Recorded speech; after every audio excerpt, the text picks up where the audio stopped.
Louvado seja o nome de nosso Senhor e Salvador Jesus Cristo. Louvado seja Deus. Amém, amados?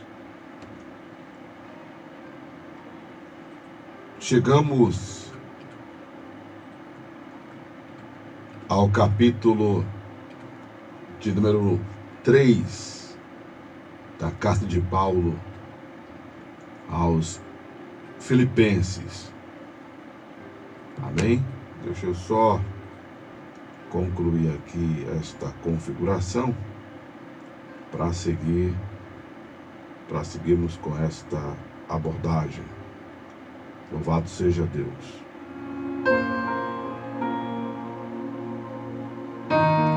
Louvado seja Deus.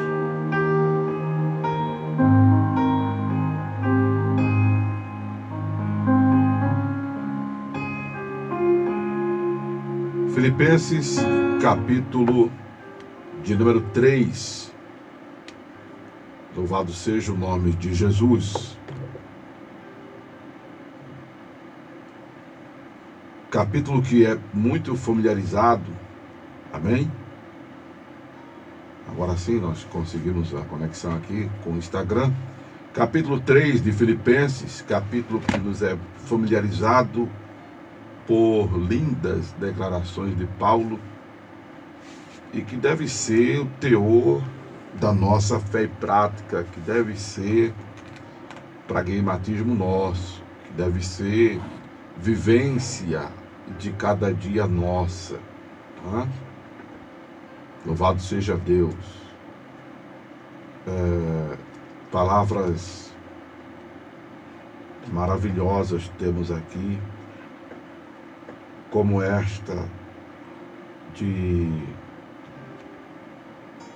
esquecendo das coisas que para trás ficam, avançando para as que estão diante de mim, prossigo para o alvo, pelo prêmio da soberana vocação de Deus em Cristo Jesus. Declarações como estas que encontramos aqui do apóstolo Paulo nesse capítulo 3 de Filipenses. Amém? Onde Paulo trata mais uma vez do assunto circuncisão, que já abordamos em outros momentos, que é o cerimonial que Deus instituiu para Abraão.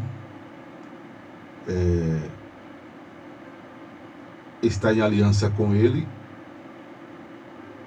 e os que deveriam ser participantes das promessas que Deus fizera a Abraão, que deveriam ser circuncidados ao 8º dia de nascido. Jesus foi circuncidado para cumprir toda a lei.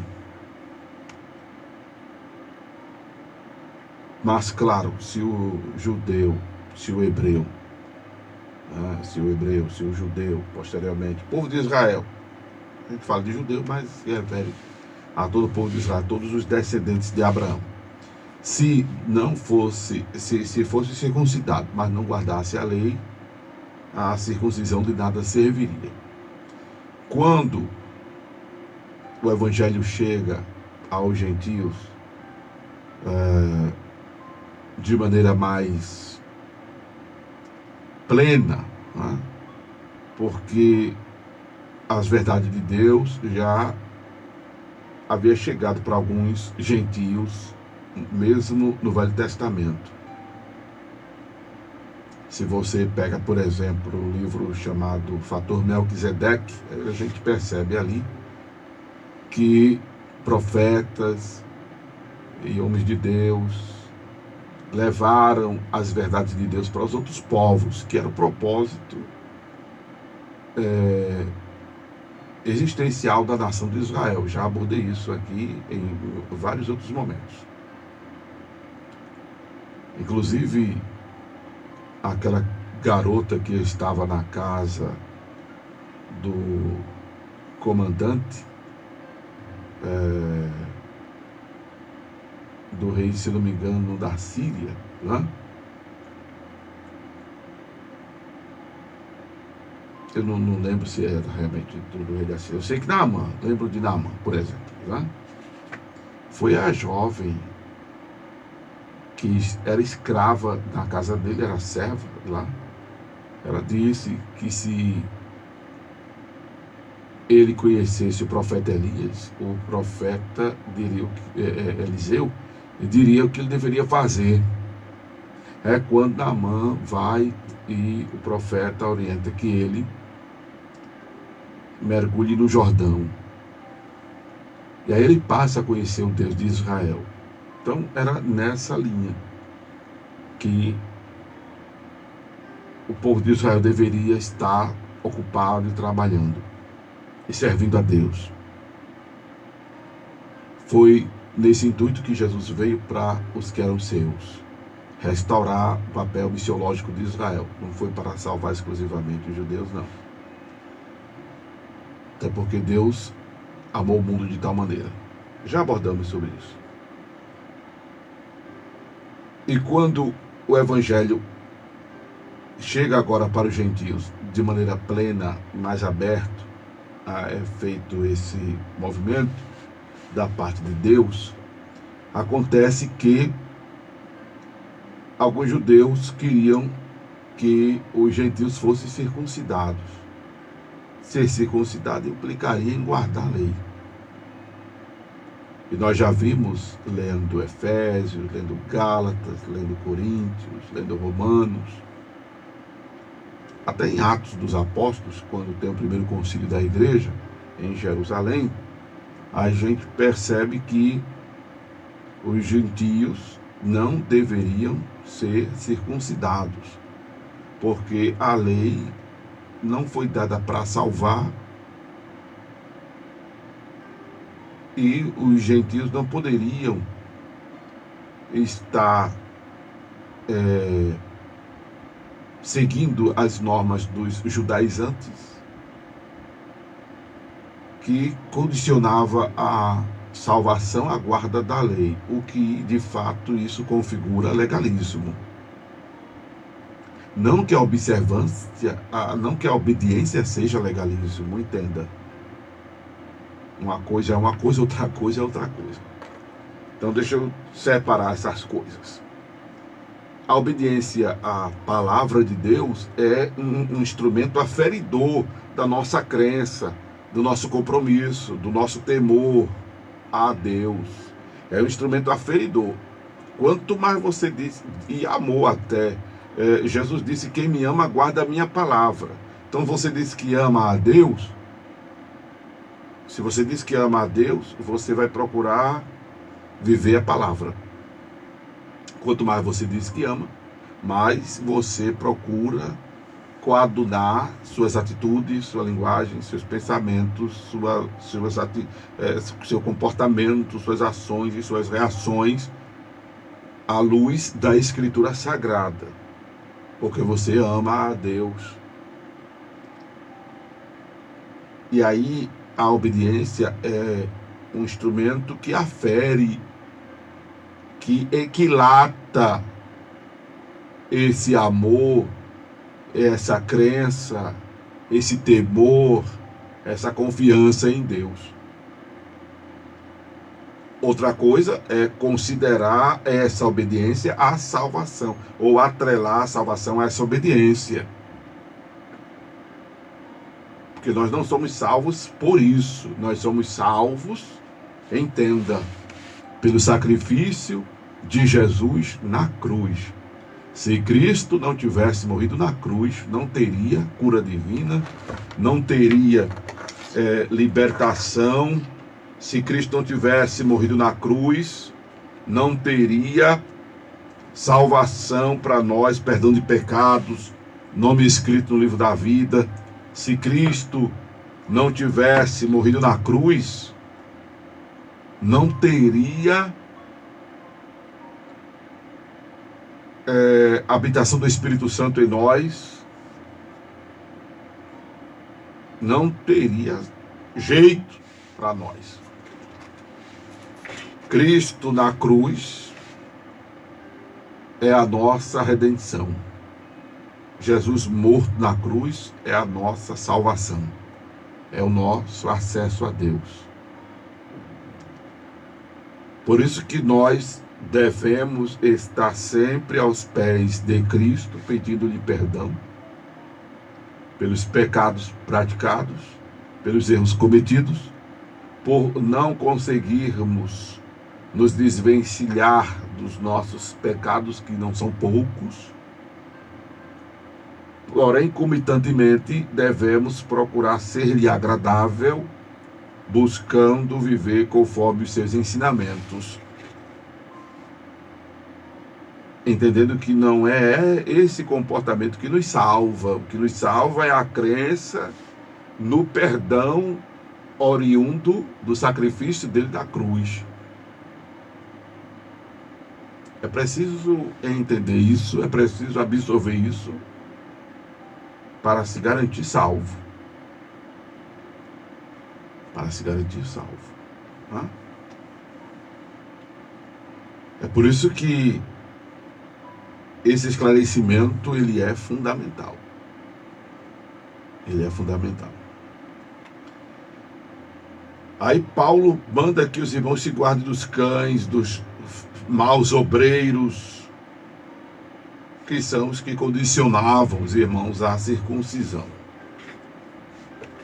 Aí ele diz, porque a circuncisão somos nós que servimos a Deus no Espírito e nos gloriamos em Jesus Cristo e não confiamos na carne. Confiar na carne é confiar nos méritos. É porque como o fariseu da parábola, né? Eu oro 3 vezes ao dia, eu jejuo, eu dou esmola.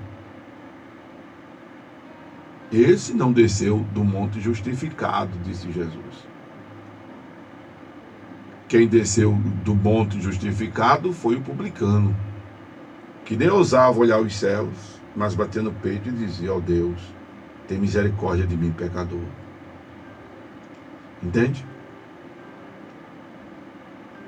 Então, confiar na carne é você achar que por ser um exemplar e deve ser exemplar, que por ser sal que salga e deve ser sal que salga, por ser luz que ilumina e deve ser luz que ilumina, por dar bom testemunho e deve dar bom testemunho, por produzir frutos dignos de arrependimento e deve produzir frutos dignos de arrependimento, e porque produz o fruto do Espírito e deve produzir o fruto do Espírito. Não é isso que lhe salva. Não é isso que nos salva. Isso é dever nosso. Isso é exatamente o que equilata e o que faz a leitura termostática do nosso amor, da nossa confiança, da nossa credibilidade, do nosso amor a Deus. Louvado seja o nome de Jesus. Paulo até fala também do status social, como ele, por exemplo, menciona aqui, de que se quem podia confiar na carne era ele, porque ele foi circuncidado ao 8º dia, era da linhagem de Israel, e não é por ser israelita que a pessoa é salva, tem que aceitar Jesus Cristo como Senhor e Salvador de sua vida. O judeu, o israelita, em modo geral, que não aceita a messianidade de Jesus e não recorre ao sacrifício de Jesus na cruz, só porque é israelita, só porque foi circuncidado, está salvo, não. Tem que confessar Jesus Cristo. Por isso, irmãos, que nós precisamos de uma vez por todas nos desvencilhar da doutrina da predestinação fatalista. Por que eu estou dizendo isso, pastor? Porque em falando isso agora sobre linhagem de Israel, o povo de Israel, a palavra filho da promessa, cabe unicamente ao povo de Israel. Mas ainda esse filho da promessa não tem nada a ver com salvação. Não tem nada a ver com salvação. A salvação, ela depende do sacrifício de Jesus na cruz. O filho da promessa, palavra aplicada ao povo de Israel de um modo em geral, era porque Israel porque Israel é o povo escolhido por Deus para, através de Israel, as outras nações conhecê-lo. Isso ainda não aconteceu, isso ainda não se cumpriu, mas vai se cumprir na grande tribulação. Será na grande tribulação que Israel será o povo missionário para os outros povos. Porque na grande tribulação a igreja já estará arrebatada, não estará mais na terra. E aí caberá ao povo de Israel. E isso vai acontecer, isso vai fluir. Os outros povos conhecerem o Deus do céu, conhecerem Jesus Cristo através de Israel. Até porque eles mesmos reconhecerão que foi aquele a quem eles transpassaram, que é o Messias. Então é filho da promessa não para salvação, porque senão os judeus estariam salvos, independente do sacrifício de Jesus Cristo, independente de acreditarem ou não na messianidade de Jesus, e não é por aí. Outra coisa, somos nós gentios,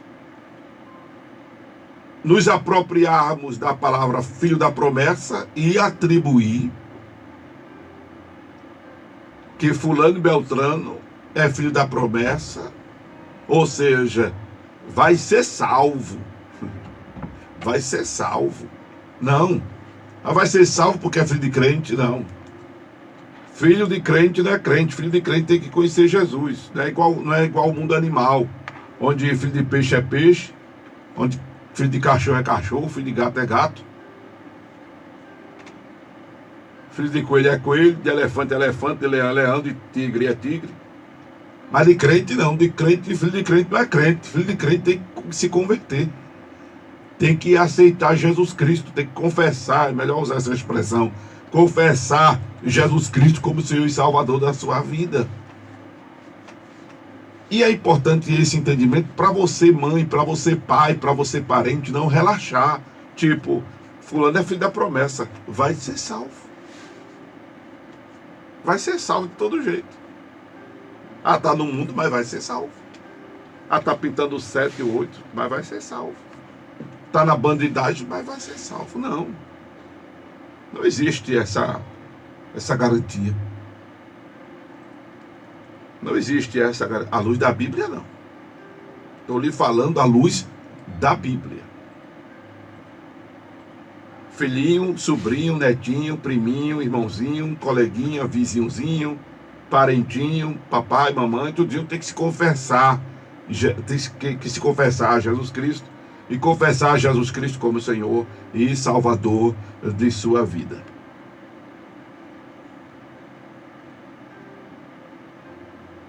Não confiar na carne é isso, segundo Filipenses capítulo 3. Paulo podia se gloriar. Continua ele: eu era da tribo de Benjamim, hebreu de hebreu, segundo a lei fui fariseu, segundo o zelo perseguidor da igreja. Em outro momento Paulo diz, a gente vai chegar lá nessa epístola, Paulo diz que ele era tão zeloso que ele matava em nome de Deus. Que ele achava que os discípulos que foram chamados de cristãos em Antioquia pela primeira vez estavam errados. Porque ele era zeloso pelas coisas de Deus, porém de forma errada. Que tem de gente zelosa, supostamente zelosa pelas coisas de Deus, porém erradas. Não as coisas de Deus erradas, a pessoa errada. Eu até ministrava para os irmãos na igreja Não vamos ser tiranos na fé. Tirano na fé é aquele que mata em nome de Deus. E não precisa matar com arma de fogo, não. Ou arma branca, que é faca. Ou animal pérfuro cortante. Né? Ou projétil, que é arma de fogo. Precisa, para ser tirano, não precisa matar assim, não. Se mata com doutrinas. A doutrina, por exemplo, da disciplina, que é praticamente a excomungação do irmão do rol de membro da denominação. Isso é tirania na fé. Tirano na fé é irmão que deixa de falar com outro por causa de doutrina teológica. É irmão que se aborrece com o outro e corta relações e deixa até de socorrer, de ajudar, por causa de diferenças doutrinárias. Isso é tirania na fé. Nós não podemos ser tiranos na fé. Paulo continua dizendo, segundo a justiça que há na lei, irrepreensível. Eu ministrei na igreja do pastor Moisés sábado anterior a esta terça-feira. Não gosto de estar falando de data na live, porque as pessoas assistem em horas e em dias diferentes, né? Mas essa eu estou fazendo na manhã de terça-feira, dia 20 de maio de 2025. Você vai ficar aí nas nuvens até Jesus voltar.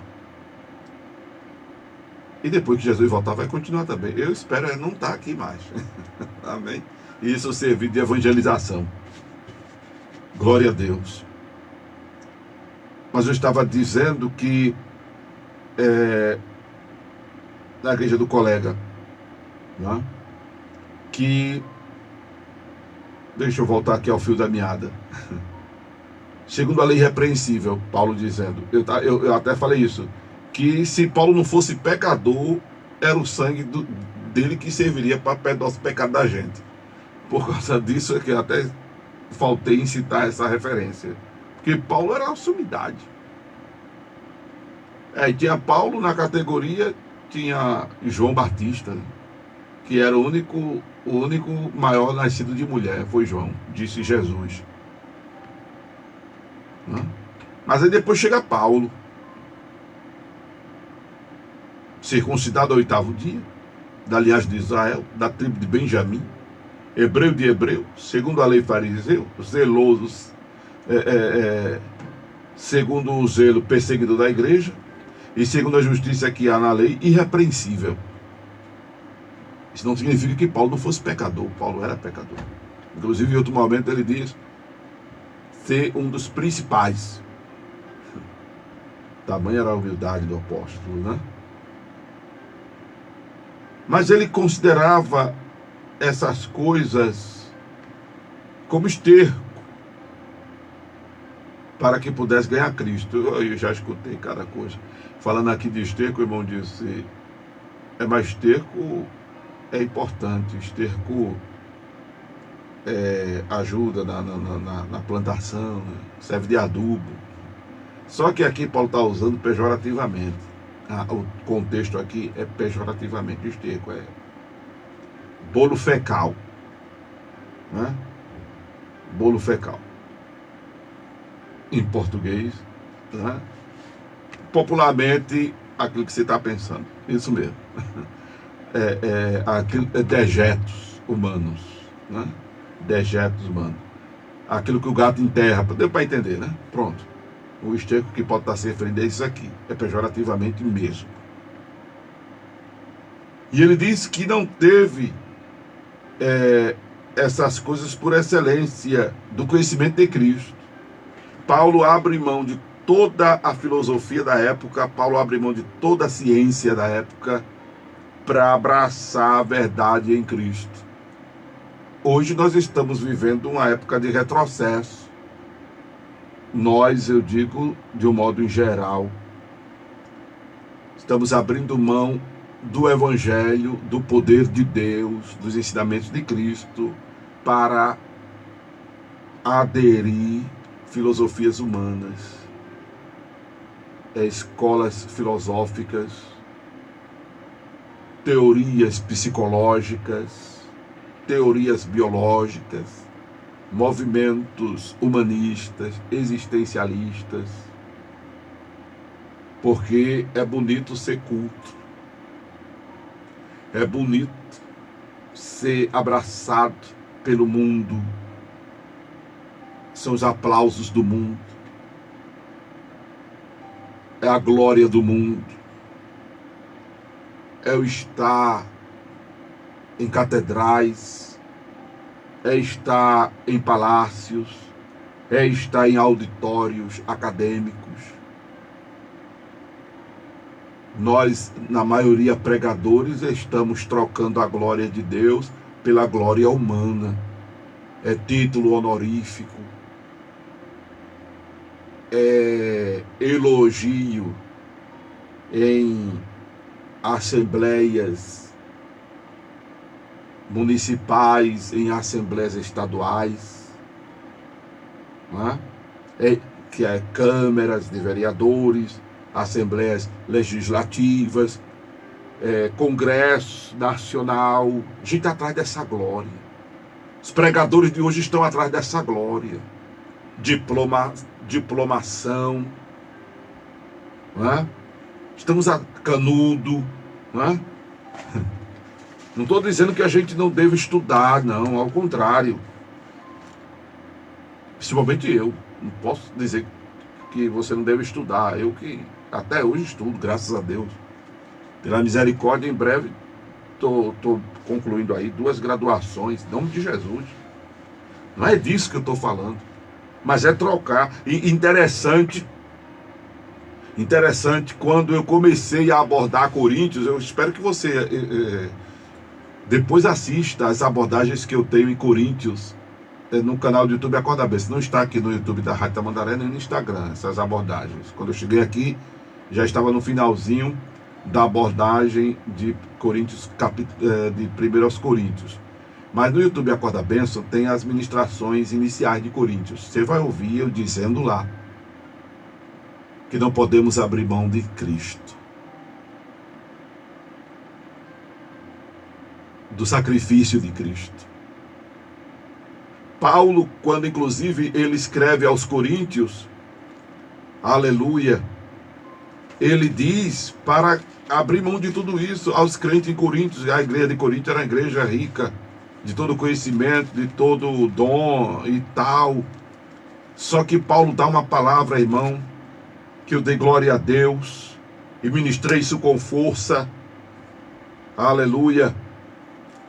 Quando Paulo, ele fala de Cristo crucificado.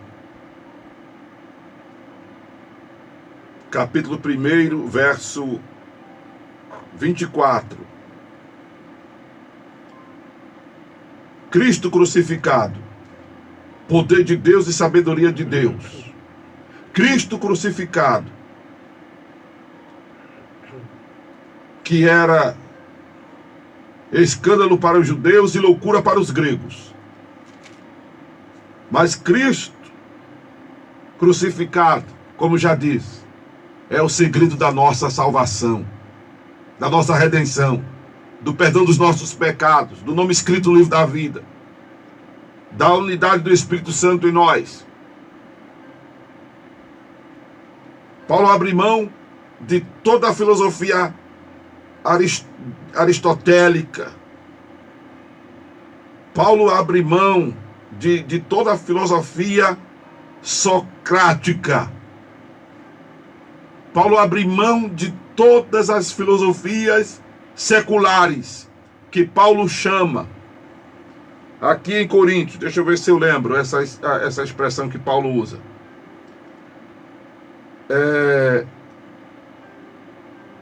Louvado seja Deus. Deixa eu ver se eu lembro essa expressão aqui no capítulo 1, que Paulo usa. Rapaz, eu não vou lembrar agora. Mas depois você dá uma lida aí, ou então assiste o YouTube Abordagem de 1 Coríntios, capítulo 1. Paulo, irmão, aqui, voltando para Filipenses, Paulo chama tudo de esterco. Pronto. Só para resumir. Aleluia.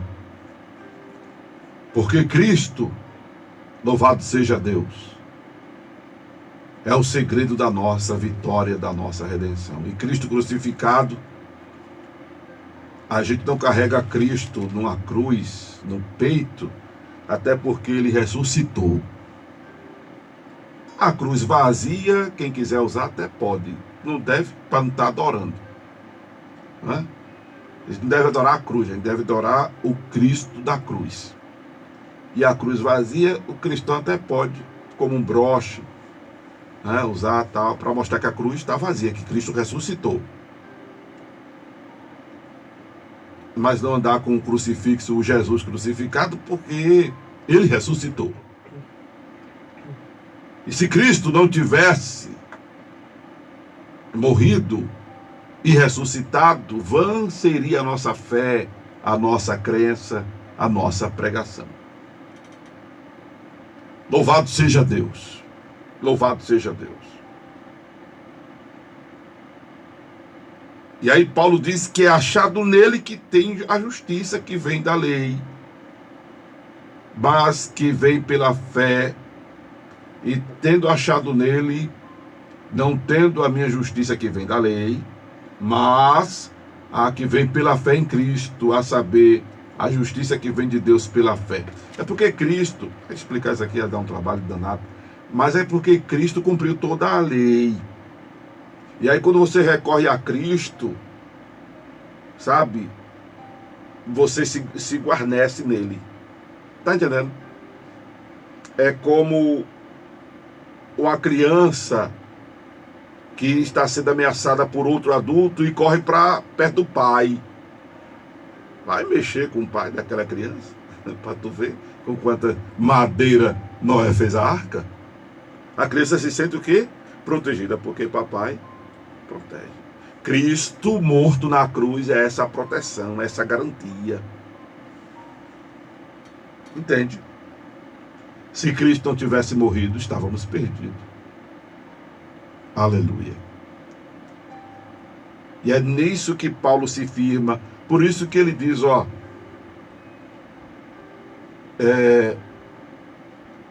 não que eu seja perfeito, Paulo diz, mas prossigo para alcançar aquilo para o que fui também preso por Cristo.